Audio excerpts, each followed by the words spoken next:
Start आप सबका very quick comment on Syria में जो हो रहा है before we come to Pakistan. जी अतर. देखिए ऑब्वियसली मुझे ये लगता है कि इस दफ़ा जो फॉल ऑफ डोमेस्टिकस हुआ है इसमें कहीं ना कहीं निगोशिएशंस भी हुई हैं जिसकी वजह से वज़ीर आज़म साहब पीछे रह गए हैं.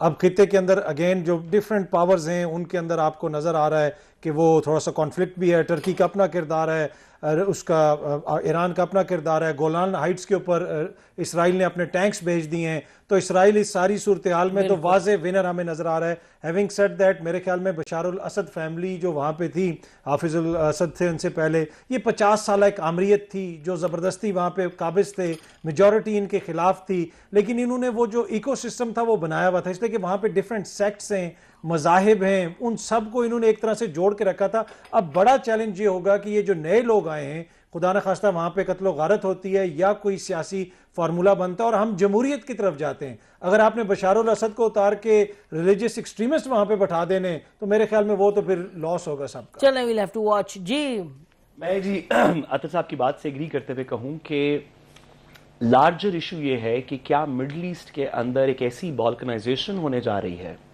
जिसके अंदर सीरिया के भी वो एक कंटिगुअस यूनिट रहेगा नहीं रहेगा. जिस तरह अतर साहब ने कहा कि क्या क्रिश्चियंस, सुन्नीस, शियास फैक्शंस जो हैं यहाँ पे इंटरनल वॉर होगी, और अगर खुदा न खास्ता ये हुई तो ये ईरान के बॉर्डर से लेके आप शुरू करें तो Iraq, Syria, Lebanon, going all the way to the Mediterranean, ये एक पूरी रीजन के अंदर लार्जर कॉन्फ्लिक्ट का इंडिया है जिसके अंदर पाकिस्तान जैसे ममालिक, क्योंकि ईरान की एक डायरेक्ट इन्वॉल्वमेंट है, मिडल ईस्ट की डायरेक्ट इन्वॉल्वमेंट है, तो पाकिस्तान के इसके अंदर रियल स्टेक्स हैं, अलायंसेस के अंदर भी और वैसे भी रिलीजियस पर्सपेक्टिव से भी.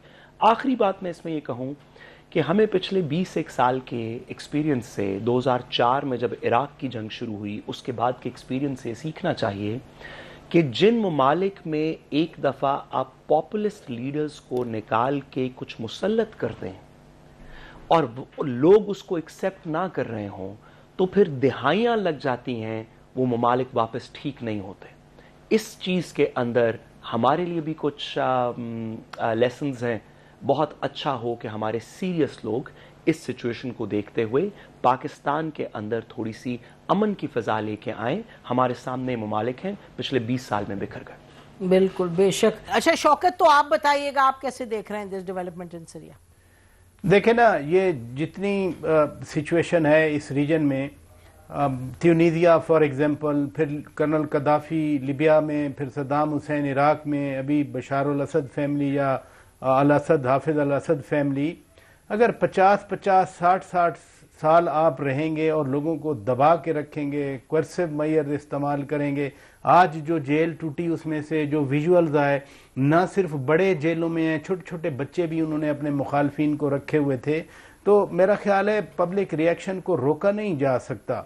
लेकिन इसमें सिर्फ पब्लिक रिएक्शन ही नहीं है, बल्कि आपने देखा कुछ 4-5 साल पहले तो यूनाइटेड स्टेट्स और रशियन फ्लीट्स भी आ गए थे इसी रीजन में आमने सामने. तो जो कन्वर्जेंस हुई ग्लोबल पावर्स की, वो उसने भी इसको एस्केलेट किया या फर्दर डिस्टेबलाइज किया. और अल्टीमेटली इस सारे क्राइसिस का, अगर लिबिया तबाह हुआ, इराक तबाह हुआ, सीरिया तबाह हुआ, तो बेनिफिशरी तो इजराइल है. अब इजराइल के सराउंडिंग में सिवाय इजिप्ट के बाकी तो कोई नहीं रह गया ना जो इसको कभी आंख दिखा सके या इसको चैलेंज कर सके. और किसी ज़माने में लेबनान में मौजूद प्रो इरानियन प्रॉक्सीज वो बड़ी स्ट्रांग हुआ करती थी, लेकिन किस तरह से उन्होंने हसन नसरुल्लाह को शहीद किया, इस्माइल हानिया को ईरान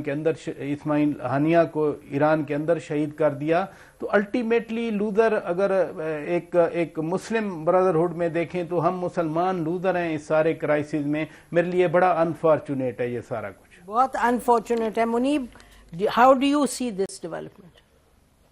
देखिए, जो सीरिया के अंदर हो रहा था और अब जो बशारुल असद की तारीख है उस हिसाब से तो I am not surprise. In fact अगर आप देखें ओवरऑल तो लोग वहां पर बड़े जुबिलेंट है, इसको बड़ा सेलिब्रेट कर रहे हैं. गो के uncertainty looms over their head के इसके बाद क्या होगा. जो जिन्होंने अगर टेक ओवर हुआ है तो दे आर एश्योरिंग कि जी माइनॉरिटीज को हार्म नहीं किया जाएगा, ये नहीं किया जाएगा. लेकिन नॉर्मली ये होता है कि जब इस तरह का कॉन्फ्लिक्ट या इस तरह की रिप्रेसिव रिजीम जाता है तो as everybody else has said, all depends कि उसके बाद कोई क्या पॉलिटिकल एजेंडा है, कोई गवर्नेंस का मॉडल है, कौन रूल करेगा. اگر ایک مصیبت کے بعد ایک دوسری مصیبت گلے پڑ جائے پھر تو کچھ نہیں ہو سکتا. لیکن ابھی میرے خیال میں it's too early to say. I think for that matter Turkey and Russia will play a pivotal role کہ اسٹیبلائز کرنے میں جو صورتحال ہے سیریا کے اندر. لیکن ابھی آئی تھنک بہت ارلی ہے. ابھی تو جس طرح سے پتہ چلے گا کہ آگے آنے والے 5, 10, 15 دن کے اندر کیا ہوتا ہے تب سچویشن کلیئر ہوگی. But good for the Syrian people if they hated Bashar al-Assad so much because they are celebrating now. تو یہ اچھی بات. جی ویل آئی گیس ناظرین اس میں سوال تو یہی ہے کہ ٹرانزیشن میں ہوتا کیا ہے, اور جو اطہر کہہ رہے تھے وہ تو بات درست لگتی ہے کہ obviously کوئی behind the scenes negotiations ہوئی کہ the prime minister is there. Let's see will this be different from the past or it's not a bloody transition, اور کچھ stability آئے اور minorities کی protection ہو, اور اس کے نتیجے میں اسرائیل کو کوئی اس کی strengthening of its hand now آگے ہی it has a bloody hand that it is using for genocide, جس کو کہ Amnesty International نے بھی very کلیئرلی کہہ دیا کہ اس جینوسائڈ. منیب آپ سے ہی شروع کرتی ہوں, ذرا کوئک ٹیک آن جو نیگوسیشنز پی ٹی آئی اور حکومت کے حوالے سے جو بات چلی ہے, اور جو عمران خان نے 5 لوگوں کی کمیٹی بنائی, اور جو اس وقت تک حکومت کی طرف سے ریئیکشن ہے. دیکھیے امپورٹنٹ فیکٹر یہ ہے کہ there is no willingness on part of the government. اور اگر میں گورنمنٹ کہتا ہوں تو نیچرلی پھر گورنمنٹ اور اس کے اندر پاکستان کی اسٹیبلشمنٹ کا ایک بہت امپورٹنٹ فیکٹر ہے. جو کلیم کیا جاتا رہا تحریک انصاف کی جانب سے, جس سے اب بہت سے لوگ ڈسٹنس بھی کر رہے ہیں کہ کوئی آفر کی گئی تھی, وہ بھی ایک میں سمجھتا ہوں کہ ایلوژن کریٹ کیا گیا تھا. ایسی کوئی آفر نہیں کی گئی تھی عمران خان صاحب کی رہائی سے متعلق, اور گورنمنٹ اسٹینڈ الون تو وہ آفر کر بھی نہیں سکتی کہ عمران خان صاحب کی رہائی کسی سرٹن ڈیٹ پر ہو سکتی ہے.